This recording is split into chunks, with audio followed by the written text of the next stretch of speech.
podcast, de modo geral.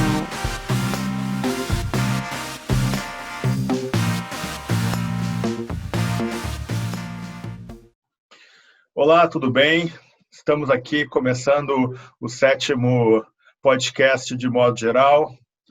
Hoje com André Del Fuego, Mauro Damer, eu e a convidada mais do que especial, Adriana Lunardi.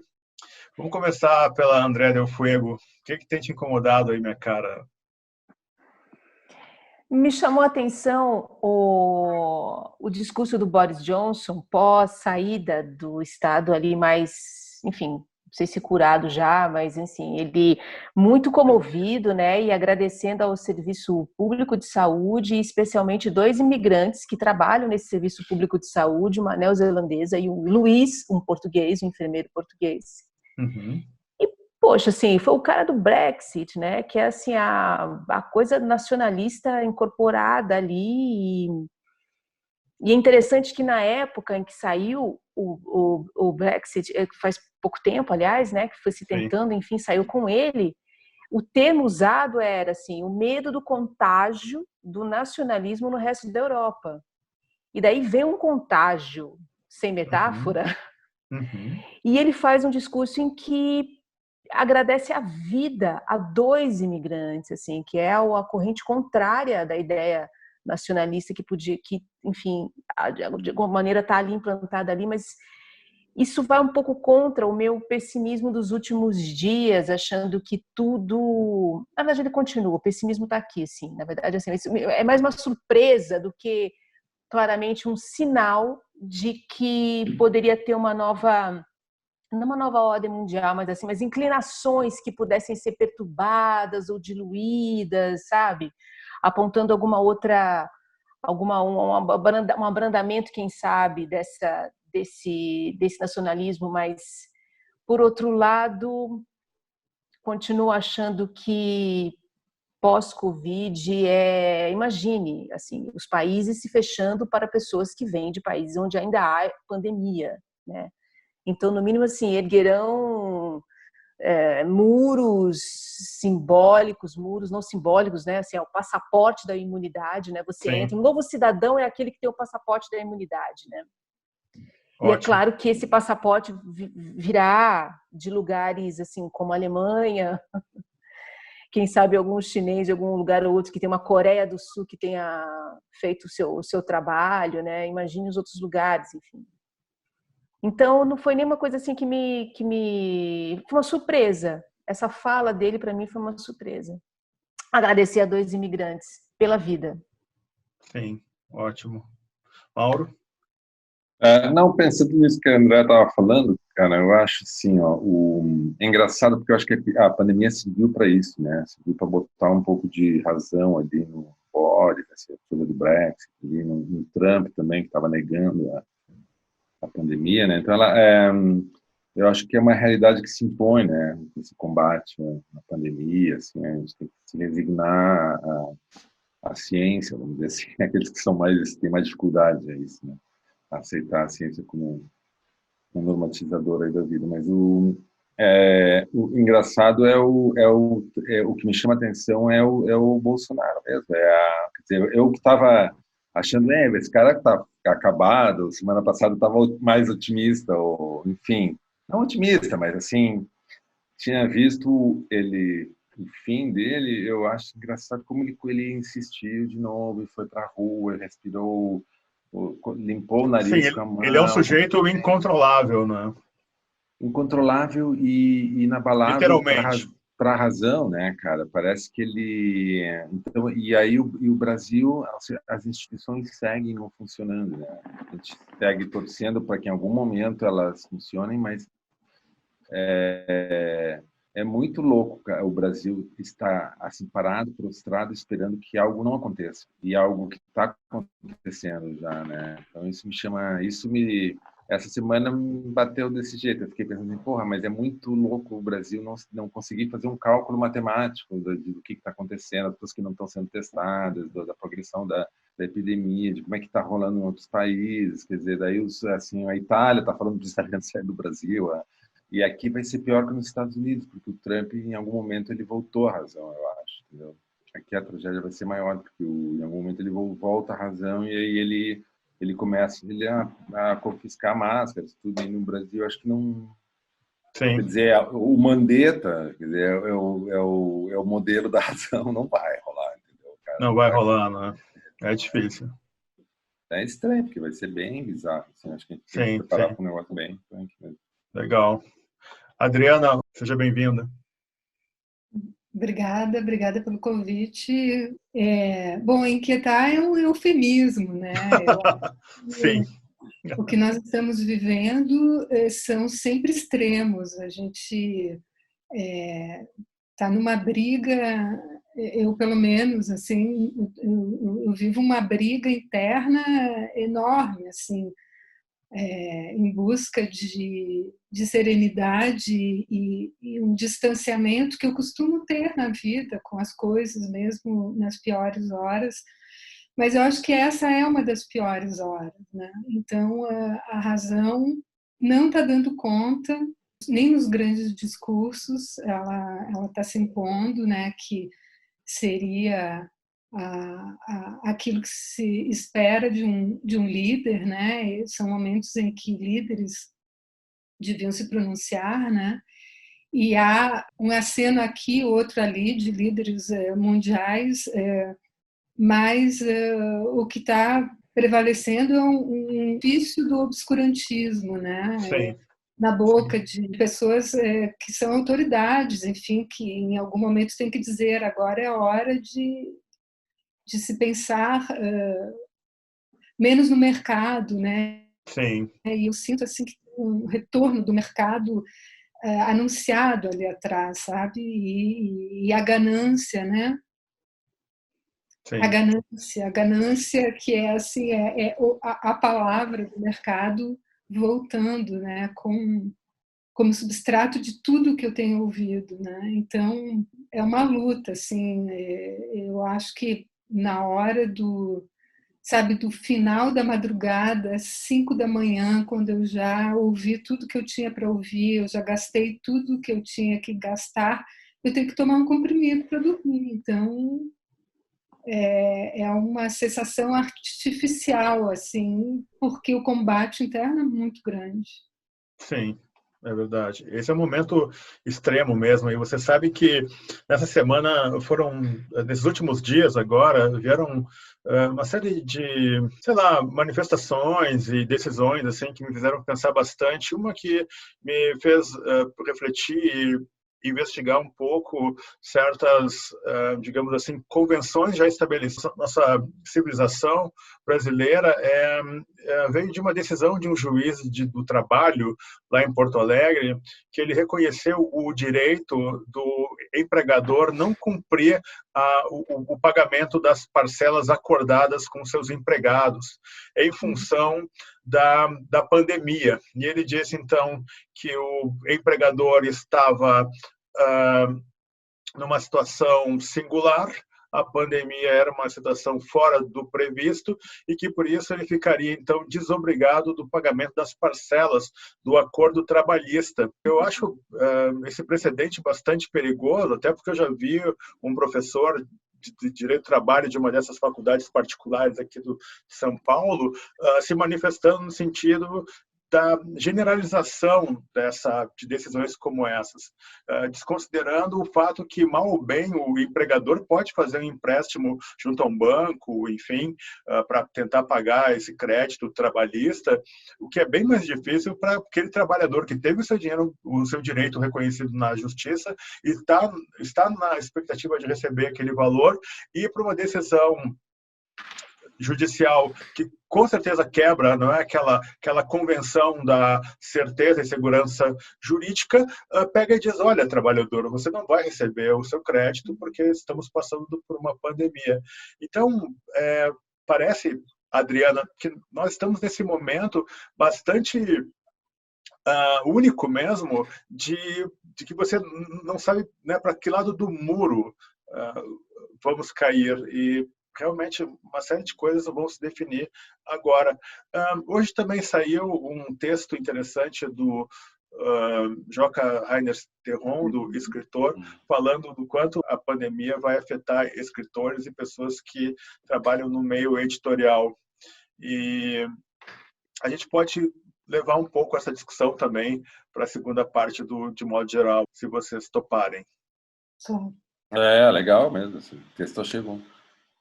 Então, com essa breve introdução e recebendo hoje a Adriana Lunardi, uma autora importante do Brasil, a gente parte então para o segundo bloco do podcast de modo geral.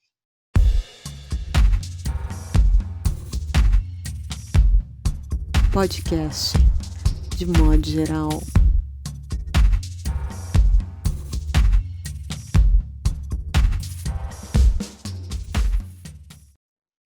Muito bem, estamos aqui retomando o podcast de modo geral, segundo bloco, onde a conversa fica mais solta.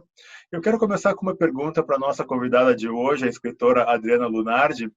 Adriana, você tem uma obra que eu acho impecável, tanto na linguagem, quanto no conteúdo, na trama, etc., que é o A Vendedora de Fósforos. Ali você fala de uma relação bastante íntima, sutil, cheia de complexidades e contradições entre duas irmãs e de relacionamento, basicamente. Eu queria te perguntar em que medida você acha que toda essa avalanche repercutirá no teu trabalho e se você acha que há espaço, digamos assim, para narrativas realistas, contemplando, né, cenários sociopolíticos contemporâneos, depois de toda essa enxurrada pela qual a gente está passando. Se houver um depois, eu acho que tudo vai estar em questão, inclusive o modo de narrar, né? E obviamente, como somos todos colegas de ofício, é uma questão constante, né? Como narrar diante daquilo que é, enfim, a gente está assistindo uma mudança de mundo de verdade, assim, de forma coletiva, que eu quero dizer, né? Não de forma pessoal, que isso acontece com mais frequência, nunca de forma coletiva do modo como a gente, pelo menos na nossa existência, né, se colocou, né? E aí eu acho que eu tenho uma tendência a voltar lá atrás para ouvir o que se disse lá atrás diante de momentos assim em que assim pareceu que bom era de novo um desafio dessa ordem, uma ordem assim que mistura fim da existência e uma incógnita do outro lado, né? Sim. E então eu pensei e estou relendo a Ilíada e Gilgamesh. A Ilíada, Gilgamesh.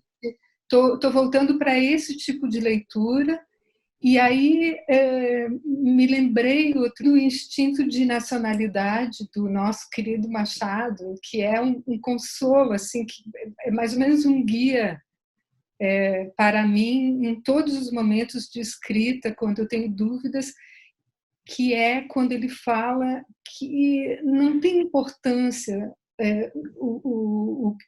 a temática, o que a gente está usando e fazendo com a linguagem. O importante é a gente ter um sentimento íntimo do tempo e do lugar em que a gente está. E com isso a gente pode escrever sobre coisas que são remotas no tempo e no espaço.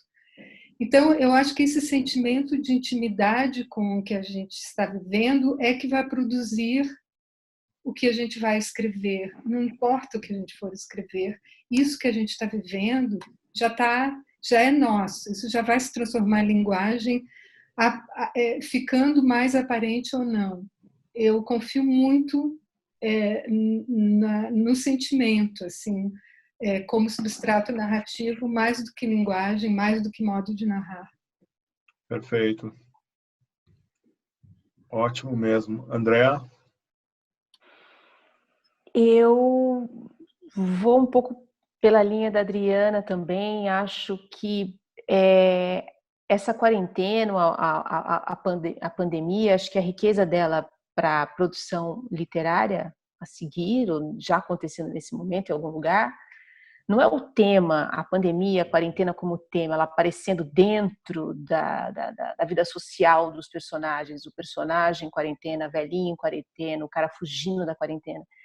Eu acho que o que pega é a iminência, é a quarentena como forma e não como conteúdo. Então, aquele antigo exercício que todo mundo dá nas oficinas, escreva como se o edifício estivesse em chamas. Uhum. Você não vai escrever um edifício pegando fogo, mas você vai escrever alguém indo à padaria como se o edifício estivesse em chamas. Uhum. Então, eu acho que a gente vai escrever como se a gente estivesse numa pandemia mortal, com essa urgência. Acho que essa urgência, aí, assim, acho que tem uma adesão mesmo, porque eu não consigo. Eu acho muito que a escrita é selvagem, é de um lugar bem domável e que você não tem esse controle exatamente no momento da escrita, né, no estado de escrita. E que mesmo os projetos ou assim ideias de um texto, a gente sabe disso, assim, como eles vão por caminhos outros ali. E essa é a delícia e a descoberta da escrita, e de saber o que você pensa, o que você sente, o que é possível, enfim, onde a imaginação coloca horizontes que você não tem ao sair da sua casa para atravessar uma rua, né? E acho que é essa urgência, que é essa expectativa que vai trazer, que acho que pode trazer uma linguagem, assim, que a gente vai reconhecer essa urgência numa voz literária, não necessariamente num tema, um livro sobre a quarentena, algo assim. Sim. Sim. Mauro, você está com 2 projetos de narrativa. Você está conseguindo trabalhar neles? Cara, eu mais ou menos. Eu tô com os roteiros lá desse Storytel ali. Eu travei um pouco, assim, tá quase tudo pronto, mas eu travei, não quero revisar, vou esperar um pouco, tá? As coisas de música que estão mais legais, que eu consigo fazer bastante música, como com a Tássia, que a gente está ensaiando bastante, grava e tal, faço então a parte de música, vídeo, eu faço legal, a parte de texto. Eu não consigo tanto, assim, eu estou me conseguindo concentrar e acho que eu vou ter que ficar mais sozinho, porque na verdade Mas será que vai fazer diferença ficar sozinho? Não, porque na verdade eu moro sozinho, daí a quarentena me fez em mudar para casa da namorada, para a gente ficar junto, e daí eu no fundo eu acabo fazendo mais coisa pela casa, limpando e fazendo som e tocando, do que tendo um silêncio da solidão onde eu normalmente escrevo. A minha escrita é eu ficar bem isolado, né? Mas está tudo sob controle, mais ou menos, entendeu? Os prazos estão mais ou menos ainda dentro do que dá para aguentar, assim, tal, né? E está tudo mais ou menos escrito, falta a redação final. Mas sabe o que eu lendo hoje o texto ali do Joca, e também uma coisa que me faz pensar, assim, pensando no que vocês falaram aí agora, é que tem uma coisa assim, ó, o ofício de escrever, o escritor, ele nos últimos anos, ele passou muito por esse processo da indústria, assim, da industrialização, de servir a indústria, né? Eu, pelo menos, sempre trabalhei para TV, também, enfim, eu me considero um cara de texto para mais para TV e, enfim, tudo. Né? Uhum. E aí a minha leitura sempre foi de autores, assim, eu gosto de autores, eu gosto da profundidade, dos buracos, né, da solidão dos autores. Tá? Então a minha leitura é diferente da minha escrita. Minha escrita eu nunca tive muita ambição, assim, do ponto de vista escrita, até porque eu fui trabalhar com vídeo e tal. Eu nunca me senti um autor, assim, um cara, apesar de ser muito, como leitor, ter esse gosto, vamos dizer assim. E aí, para mim, como leitor, me incomoda o mercado, entendeu? Como leitor, me incomoda o escritor que faz muito jogo de mercado, que faz muito tal.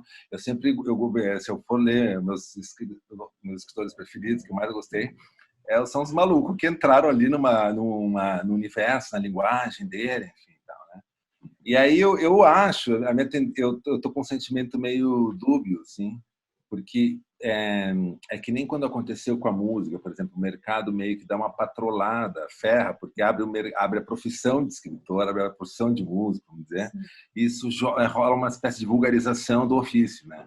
E aí fica mais difícil identificar as pessoas legais, quem é, o valor, tal. E aí agora, nessa crise, eu acho, dá uma espécie de limpa o terreno, entendeu? Porque aquele cara que estava ali só para servir, por narcisismo qualquer, ou por uma ocasião que levou ele a fazer aquilo, aquele cara meio que sai fora, porque tem que procurar outra alternativa.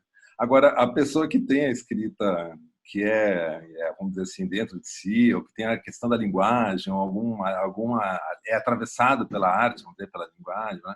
Essa pessoa vai continuar fazendo o que faz, entendeu? Vai achar soluções, vai reencontrar o seu desejo ali, estando fechado num apartamento, estando fora, tanto faz. Né? Eu estou achando também bom essa coisa de limpar a área, enfim, tal, o colapso todo do capitalismo. Acho que é bom isso aí também, entendeu? Porque, de alguma forma, a gente vai precisar que as pessoas narrem essa saída dessa loucura toda e a gente vai gostar de ler, né? Que narrar, tal. Mas nessa linha que diga. Não, é porque eu acho assim que o lugar da literatura, que é um lugar sempre tão pequeno, né, cada vez menor, assim, ele deixou de ter uma centralidade, sei lá, no século XIX, né, e Sim. isso encolhendo num nível assim de seita, né, seita dos leitores, né, e dos escritores, né. E eu acho que esse lugar da literatura, do literário, quer dizer, dessa relação com o mundo que passa pela palavra escrita dessa maneira artística, ela sobrevive de algum modo, sobrevive justamente porque ninguém dá bola para ela, sabe? Sobrevive assim, né? Porque acho que os grandes relatos que são a história, o jornalismo, eles vão dar todos esses detalhes do que a gente está vivendo. Eu, quando quero ler, por exemplo, assim, como foi a chegada a Berlim, sabe? Quando eu quero ler como foi a chegada a Berlim, eu vou ler livro de histórias, eu quero entender quem é que chegou primeiro, como é que era a disputa entre a Inglaterra e a Rússia, a União Soviética, então, né? Para ver quem chegava primeiro e colocava lá a bandeira, né, no topo do parlamento. Para isso eu leio os grandes relatos, mas para mim a melhor coisa que já foi feita sobre digamos assim, a Segunda Guerra foi Casablanca, entende? Sim. Ou então a sequência inicial do resgate do soldado Ryan, sabe, que é assim, um monumento, né, que é recriado ficcionalmente e que, digamos assim, conta a história de uma missão lá de resgatar um soldadinho cujos irmãos todos tinham morrido na guerra e não dava mais para aquela mãe perder mais um filho na guerra, sei lá, o quarto, quinto na guerra. Né? Eu acho que é esse que é o truque, o nosso truque, esse é o nosso negocinho, sabe? Você acha que é o truque da boa história? Eu acho que é o truque do que nos faz sentir mais ou menos ou aproximadamente o que representa esse espetáculo todo, sabe? Que é contado pela grande narrativa, que é sempre fria e às vezes, claro, surpreendente, porque são relatos estarrecedores e tal.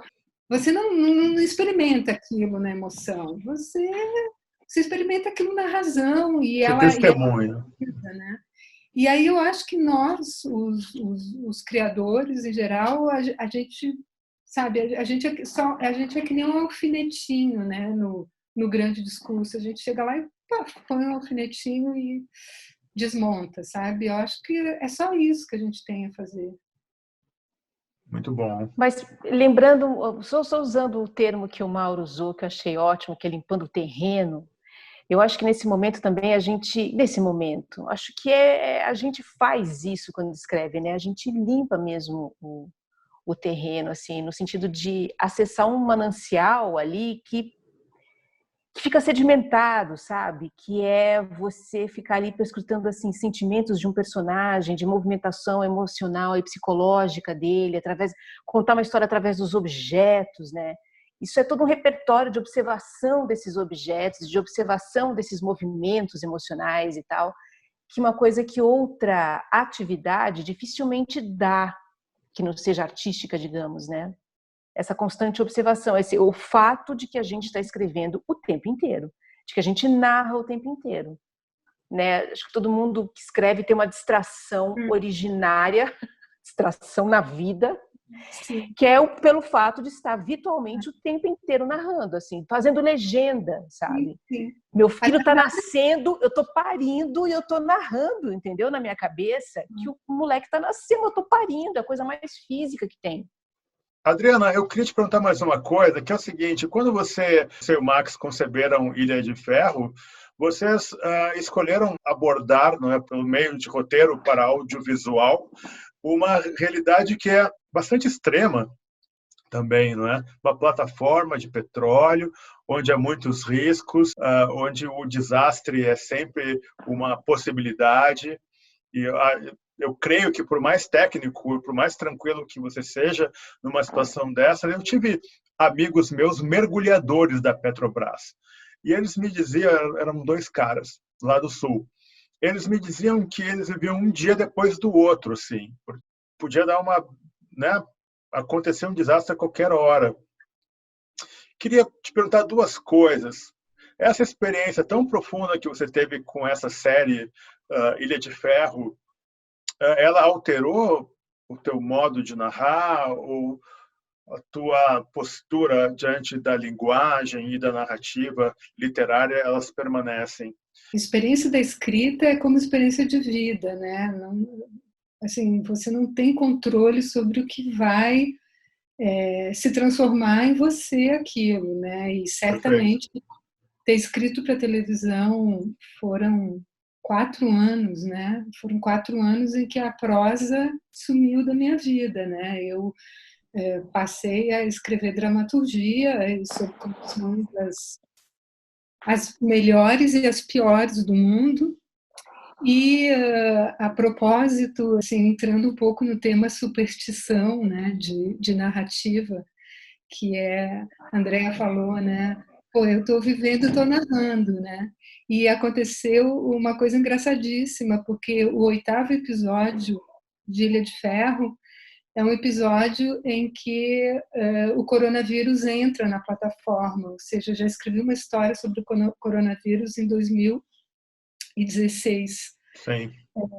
A ideia do episódio era buscar, assim, na hora do desembarque, que é aquele momento pelo qual todo mundo espera, quem trabalha numa plataforma. Aqui no Brasil passa 15 dias embarcado e 3 semanas em terra, né? Tem uns malucos de empresas privadas que assim, que não tem essa regalia. Tem gente que passa meio ano embarcado, né? Meio ano numa plataforma? Sim, tem aqueles ingleses que trabalham no Mar do Norte, né? Que é o pior dos lugares para trabalhar, assim, porque é um oceano muito revolto, né?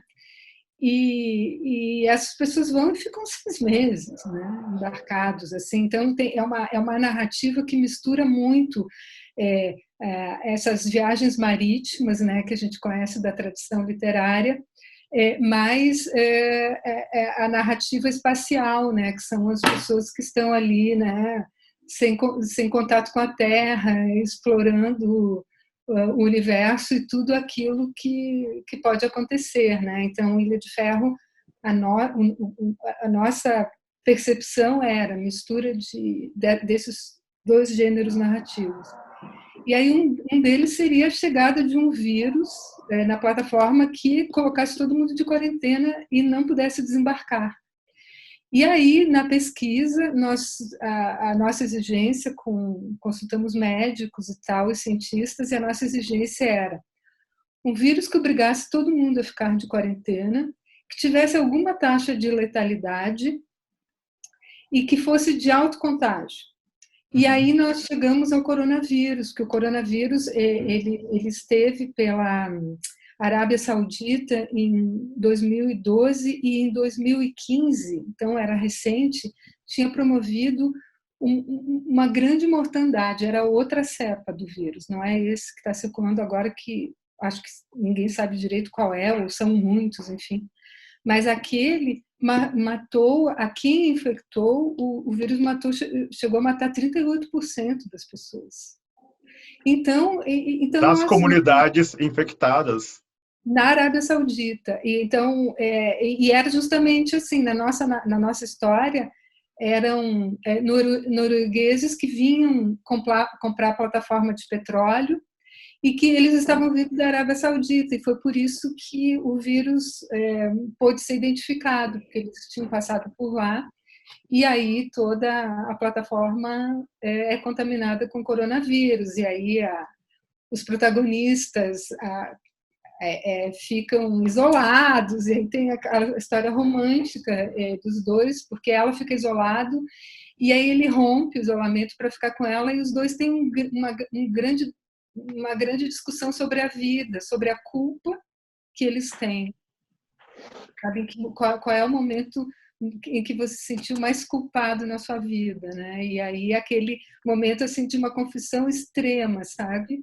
Em que quando acaba eles dizem, bom, o que a gente conversou ali ficou ali, né? Isso não é para ser narrado para ninguém, né? Então, voltando, são essas superstições de quem escreve, né? Você, de vez em quando, se depara com coisas que o teu inconsciente já viu lá na frente, na falta de uma melhor teoria sobre o assunto, né? Sim.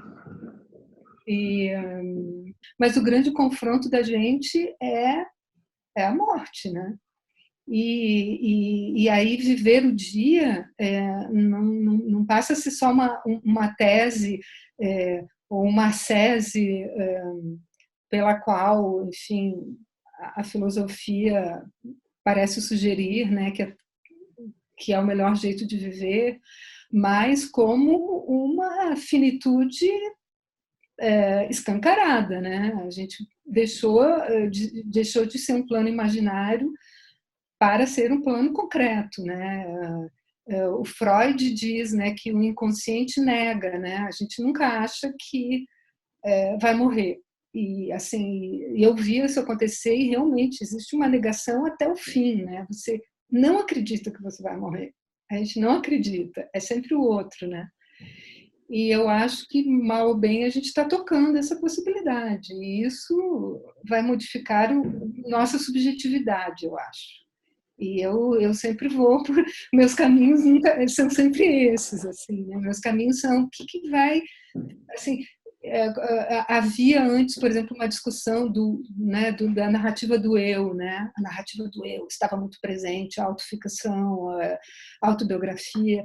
Eu acho que a gente vai viver uma nova fase aí de um eu, sabe? Interessante. Uhum. Interessante. Andréa? Hoje eu li uma crônica do Almodóvar sobre tristeza e libido, que tem um pouco a ver com essa pulsão de vida versus pulsão de morte, né? Como você lida com isso, né? Libido se trata também da vontade de vida mesmo, né? E desejo de vida. E ele contando que a libido dele foi para água abaixo, mas aí ele ficou muito curioso em saber como estão os amigos. E daí um amigo dele, ator, está em casa, está casado, está com a sua mulher em casa, então que ele está até mais tranquilo, porque ele não precisa fazer planos a médio e longo prazo, já que não há como fazer plano de médio e longo prazo, ele relaxou, e a libido está ok e tal, está tudo certo, está calmo, tranquilo. Um outro colega, por outro lado, que não tem um parceiro sexual, ele combina os encontros no supermercado, os caras vão transar no banheiro do supermercado. Depois ele ficou sabendo de uma prostituta dizendo que então estava fazendo negócios, tipo, figuras que chamavam elas para passar quarentena junto juntos com um preço mais camarada e que valia a pena e tal. E ele já estava pensando em fazer um roteiro sobre isso, imagina, Almodóvar, sobre essa relação, essa mulher que vai passar a quarentena com o seu cliente, lá, sei lá, terceiro, quarto dia, ela vai começar a falar da infância dela, vai começar a falar da vovó, e quer dizer, no fim tem um matrimônio ali naquela relação. E que ele, engraçado ele dizer isso, ele diz que ele é ateu e tal, que é domingo de Páscoa, né? Que teria pelas ruas aquelas manifestações todas, e ele nunca foi, que agora ele ficou com vontade de ir. Não que ele, dali para frente, se tornará um idólatra ou um cristão, um devoto, nem nada disso, né? Mas quase como alguém assim que interessante, assim, que nunca participou de uma festa que passava na minha frente, sabe? Sim. E que passava, e que estava ali, que eu nunca Alheio. participei. Uhum. Alheio, mas sobre criação, né? Pensando num criador, falando sobre isso, né? Sobre libido, porque eu acho que também a escrita, ela parte também, ela tem alguma coisa, ela é algum braço da libido também, né? Você não escreve sem desejo, né? Não é possível. É uma crença profunda na vida a escrita. E notar que esse criador, ele diz que a libido dele está completamente abaixo, assim, é sexual, mas que a criação dele ali pulsa nas palavras, sabe? Assim, uma figura que está muito, muito ligada a isso, sem se deixar, talvez, pensando na sua fala, Adriana, sem se contaminar com a morte batendo a porta, né? Ele já não é mais uma pessoa jovem, né? E a gente... Não Sim. Que o vírus não esteja pegando as pessoas mais jovens, inclusive, assustadoramente, está pegando pessoas entre 19 e 59 Sim. anos, não aquela faixa da terceira idade, né? Mas as pessoas acima de 60 anos, que acho que deve ser o caso dele, tem uma coisa taxada na testa dele que é grupo de risco. Imagine você ainda ter mais essa ainda, né? De ser um grupo de risco, de ser o mais vulnerável. De todas as pessoas, você é o mais vulnerável. Então, muito interessante. Eu tenho vontade de ler assim os registros de criadores e de escritores nesse momento. Não estava, não. Assim, hoje o Almodóvar abriu meu apetite. Eu acho que vem uma onda aí de relatos e teremos, caso passemos por tudo isso, bastante oportunidade de recuperar esses relatos. Mauro? Eu acho que, sabe, que vai ter esse negócio de ser global, assim, definitivamente. Eu acho que vai ter alguma coisa vai operar numa subjetividade global, assim. As pessoas vão ter uma dimensão que eu acho que vai encerrar o século XX, assim. Quer dizer, vai ser, entendeu? O século do eu, assim, né? Toda coisa do... Agora, tu sabe que eu estava nessas maratonas de Netflix, tal, eu vi tem uma série que fala sobre o papel das mulheres na Segunda Guerra, entre a Primeira e a Segunda Guerra. Não me lembro o nome dessa série, mas eu vi ela um dia ali, tá? E é super bonita a série, porque como é que a gente está acostumado ao relato que os americanos deram, tal, né, da Segunda Guerra, tal. E os heróis do front, né? E tem tanto heroínas do front também, como espiãs, tem todos os tipos de personagens ali. É fantástica a série, porque as mulheres ocuparam vários papéis, assim, desde espiãs, soldado no front, enfermeiras, tal. E foi tudo meio apagado, né? Aí, quando acaba a guerra, as mulheres que tinham ficado nas cidades trabalhando e tiveram, vamos dizer assim, um crescimento econômico e tal, elas tiveram que parar de trabalhar e dar os empregos para os homens, né? Volta, devolver os empregos. Tinha que devolver os empregos. E aí, na série, também tem uma coisa engraçada e super legal, porque logo na Primeira Guerra, ali, entre a Primeira e a Segunda Guerra, tal, antes, né? No século XX, as mulheres estavam muito livres, né, cara? Muito libertário para as mulheres, porque ali que eu acho que a sociedade começou a entender esse eu livre, a liberdade, essa ideia liberal, né, do sujeito e tal. Então, as mulheres, eu acho que tiveram um momento muito, assim, claro que a elite, né, vamos dizer assim, das mulheres, mas no meio cultural, artístico e tal. Então, ali as mulheres, eu acho que tiveram uma percepção como sujeito, assim, um sujeito social, vamos dizer assim. E aí, chega no fim da Segunda Guerra, isso meio que elas voltam para o trabalho para servir a família, né? A mulher volta para cuidar da casa e o homem ganha o trabalho, o uísque, os melhores empregos e os melhores salários. Tal, né? Então, é uma merda, porque no fundo a gente acha que talvez a gente tenha mais coisa a perder, assim como se perdeu uma subjetividade ali, entendeu? O que eu quero dizer, no fundo, assim, tem uma narrativa ali que foi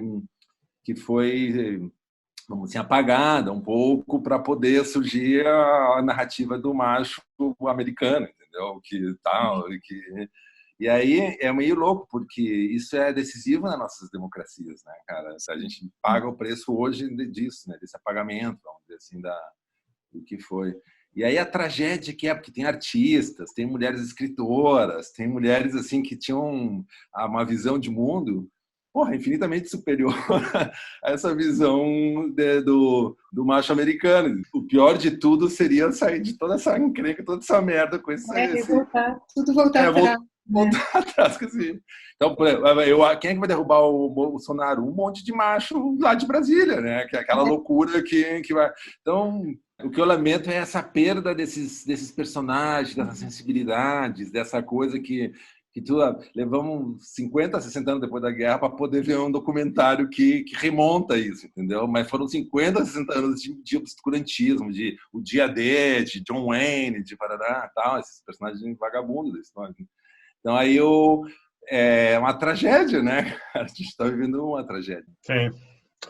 Uma coisa que me impressionou bastante hoje foi eu recebi um convite via Facebook pelo Leone, que é o compositor aquele, foi do Kid de Abelha, né? Um compositor, poeta, enfim. Está se criando uma cooperativa de poetas no Rio de Janeiro para constituir 5 bolsas de R$ 1.500 por mês para poetas carentes, poetas necessitados, e para também viabilizar uma publicação de poesias e um concurso também. E precisa de 300 participantes contribuindo, não sei com quanto. Agora fico imaginando escritores, né? Esse convite veio justamente no dia do artigo do Joca Rainer Terron falando das agruras, né? Da condição do escritor. E de qualquer forma, se isso vai se viabilizar ou não, o fato que é interessante nesse momento aí as pessoas tentando viabilizar esse tipo de coisa, e me lembrou também uma discussão que eu venho fazendo com o Zani, que foi da Bolsa Petrobras de Escrita Criativa. Ele também já vinha fazendo uma discussão de maneira a viabilizar projetos de residências. E então, de qualquer forma, na linha um pouco de que alguns de vocês falaram, sempre tem uma movimentação, né, que se acelera, eu acho, num momento como esse, né, mesmo que não se enxergue luz no fim do túnel, não se tenha certeza sobre as coisas, tem esses movimentos. E também estava escutando a conversa com o Ferrez no site dos Galãs Feios, que ele estava contando, era uma dessas lives aí para arrecadar dinheiro, enfim, são lives que são feitas no YouTube. E ele estava contando toda a mobilização pela qual a comunidade dele lá, Capão Redondo, está passando, e deu também outros exemplos de escritores que estão usando as bibliotecas, os espaços de encontro, enfim, para juntar alimento e receber doações, porque a comunidade vai ter muita dificuldade de passar por tudo isso, porque são pessoas que trabalham, né, para poder ir no supermercado semana que vem, é o dinheiro que você consegue agora, né? Não tem essa coisa de ter dinheiro no banco, etc. Então, nessa linha que o Mauro colocou, né, o que de bom vai surgir nisso, apesar da tragédia, né, e o que vai ficar também.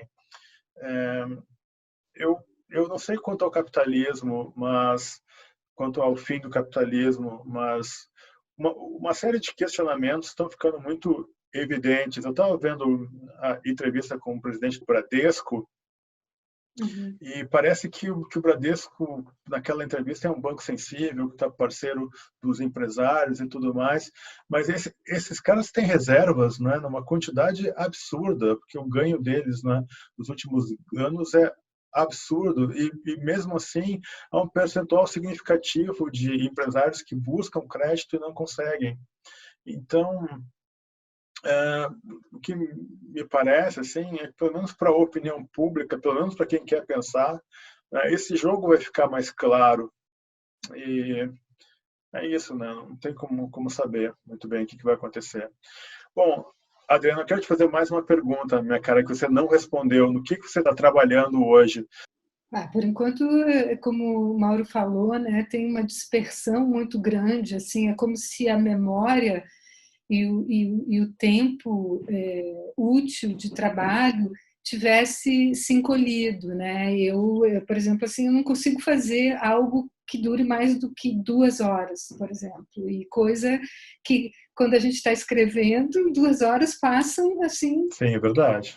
Uma vírgula, né? Numa vírgula, na busca de um adjetivo, né? Então é muito tempo de trabalho. E eu não tenho conseguido fazer isso direito. Então, eu estou abrindo várias frentes a fim de aproveitar justamente o caos, né? Tipo, então tá, o movimento é caótico, então vou seguir o movimento caótico, né? Então, eu tenho feito muita fotografia, assim, de uma forma super amadora, que me deixa muita vontade de fotografar, porque como não tenho compromisso nenhum com aquilo,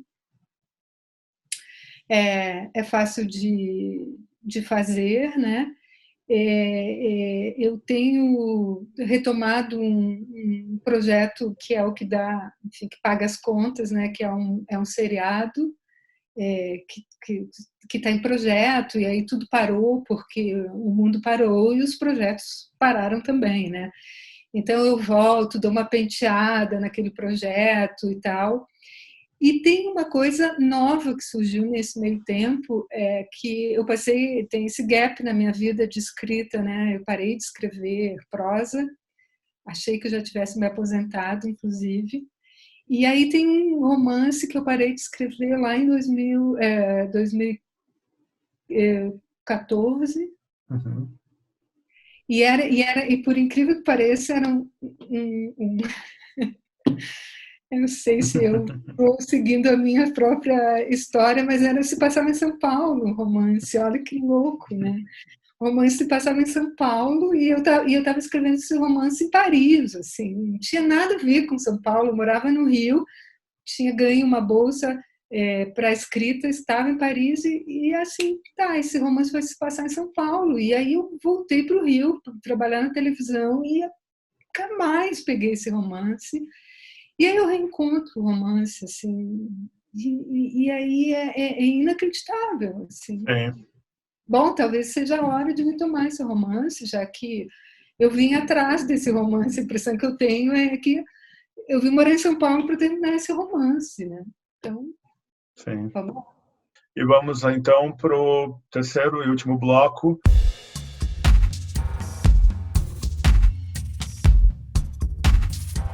Podcast, de modo geral.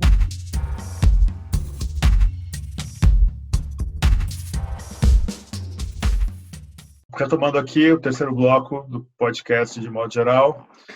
Vamos começar hoje, então, pela nossa convidada, Adriana Lunardi. Quem que você acha que daria uma boa personagem de romance? Uau, complicado isso, né? Uma vez que eu já passei por essa narrativa com aquele episódio de Ilha de Ferro, eu não sei, eu fico pensando no meu pai, sabe? Meu pai tem 89 anos, é uma Sim. pessoa que, assim, todo mundo que me conhece minimamente sabe o quanto ele é importante na minha vida, assim, toda a influência assim que ele exerceu sobre mim, e ele é uma pessoa assim extremamente radical na vida. Ele mora sozinho, os filhos não têm a chave da casa dele, para ter uma ideia, assim. E quando eu converso com ele por telefone, mais e mais nossas conversas têm ido assim por um rumo, não sabemos, né? Não sabemos nada, e a gente ri muito, né? Quando fala isso, aí ele me diz, assim, estamos na Terra, ou estamos no planeta, ou estou me virando, e assim, e me parece que é o máximo que a gente pode dizer do que vive agora, né? Então, um dia vou escrever sobre ele, talvez seja assim um momento bem agudo esse, assim, do que é ter um pai assim de 89 anos nesse momento, né? Sim. Meu pai tem 87. Sei bem. André Del Fuego. É um personagem que já está na minha cabeça já tem aqui mais ou menos umas 2 semanas, mas eu acabo me esquecendo dele, que é o cantor de live. Hoje imagina o Andrea Bocelli, tal qual o Papa, solitário na Catedral de Milão, uma coisa assim imensa e tal, ele sozinho. Essas figuras que cantam para estádios lotados, né? Que tem corpos gritando, que cantam o refrão. A Marília Mendonça, que canta para milhares de pessoas, né? E ela estava assim, de chinelinho na sala de casa. Então, essas pessoas estão cantando sem pessoas, ninguém, né? Cantando para uma telinha, para alguma coisa. Então, me intriga um pouco, sabe, a sensação dessa figura que não saiu sequer de casa para fazer o seu show para muitas pessoas, mas que foi dormir sem ter tido o aplauso, né? Acho intrigante. Dá vontade dar um... Acho que renderia. Sim. Essa figura acostumada às multidões. Sim. Sozinha. Ótimo. Mauro? Eu não sei, eu tô com na cabeça, assim, como eu pensaria num hacker, cara, que está tentando salvar o Brasil, assim, entendeu? Um cara que está isolado, mas está ali tentando programar, invadir as redes do governo, sei lá, e aí, porque assim, aí esse cara não salvaria, vamos dizer assim. É um bom momento para ele aparecer, né? Um hacker, assim, que fica meio bagaceiro, mas ao mesmo tempo meio cyber, assim, entendeu? Foi uma boa ideia. E aí pensaria num hacker, assim, que talvez tipo que as instituições não estão funcionando. Muito bom, muito bom. Manda minha conta bancária para ele. Para depositar uma grana. Então, a gente tem que fazer vaquinha, não é para poeta, é para hacker agora. Essa é a vaquinha. Muito bom. Essa é a cooperativa que nós temos que encabeçar, a cooperativa dos hackers. Que poeta que é nada, que poeta mané que é nada. A gente quer alguém que reescreva tudo, né? Tem que ser hacker. Escritor que é nada. Então, nessa linha que a Del Fuego colocou, eu nem tinha pensado nisso, André, mas você falando, ontem eu perguntei para a Morgana se não ia ter a tal live do Caetano Veloso. Porque falem o que quiser do Caetano, eu continuo fã do Caetano e Hades. Mas claro. E aí eu estava pensando assim no que talvez fosse um conto, a tal ex-mulher, mulher atual dele lá, né, querendo convencer ele a fazer a live e ele dizendo que não queria, né, que não queria fazer a live. Isso, e sabe, todo o Brasil esperando pela noiva, se a noiva aparecerá ou não. Isso é uma coisa digna de Caetano Veloso e acho que, enfim, né, o sujeito tem um perfil, né, que dá caldo, sempre deu. E outra coisa que eu queria, Mauro, que é o que eu preparei para hoje, eu queria muito fazer um romance, mas um romanção mesmo, em torno da presença, da decisão, da postura do Ortega, lá na Nicarágua, né? Que é um dos 4 caras, junto com Bolsonaro, são 4 líderes de países que negam o coronavírus. É o Bolsonaro, mais 2 malucos lá, Bielorrússia, não sei o que mais, e o Ortega. E quem é mais velho como eu, assim, sabe que o Ortega, né, dos sandinistas e tudo mais, o cara foi herói mundial, assim, sabe? Ele inspirou realmente uma geração, né, contra a opressão norte-americana e tudo mais. Eu tinha um pôster do Ortega quando eu tinha 14 anos. E hoje se tornou esse imbecil que, além de ser um ditador, um opressor, não é? Um cara de esquerda, supostamente de esquerda, né? Um ditador, o cara ainda tem mais essa, ele promove encontros públicos neste momento agora, pouco ligando para o vírus. Então, essa daria uma personagem bem boa. Então, depois dessa rodada, a gente fecha aqui o terceiro bloco do podcast de modo geral. Quero muito agradecer a presença da nossa convidada Adriana Lunardi, André Del Fuego, Mauro Damer, e até o próximo de modo geral. Até.